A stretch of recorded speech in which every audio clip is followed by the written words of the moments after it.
এই ভিডিওতে আমরা একটি ফ্রোজেন টেক্সট ইফেক্ট দেখব।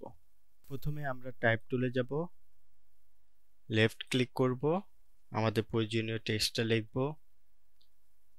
মুভ টুলে যাব, কন্ট্রোল টি প্রেস করব, এটাকে আমি শিফট অল্টার ধরে একটু সাইজে বড় করে নিচ্ছি।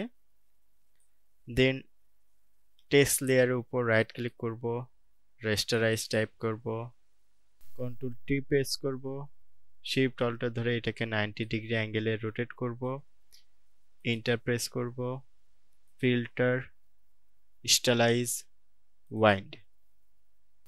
এখান থেকে আমরা ওয়াইন্ডের method wind direction from the right দিয়ে দিচ্ছি। ওকে, একইভাবে আমরা ওয়াইন্ড ফিল্টারটা আরো কয়েকবার ব্যবহার করব। ফিল্টারে যাব, উপরে ওয়াইন্ড ফিল্টারটা থাকবে, রিসেন্ট যে ফিল্টার আমরা ইউজ করি এখানে আমরা সেটা পাই। এখানে লেফট ক্লিক করব, ফিল্টার, ওয়াইন্ড, ফিল্টার, ওয়াইন্ড।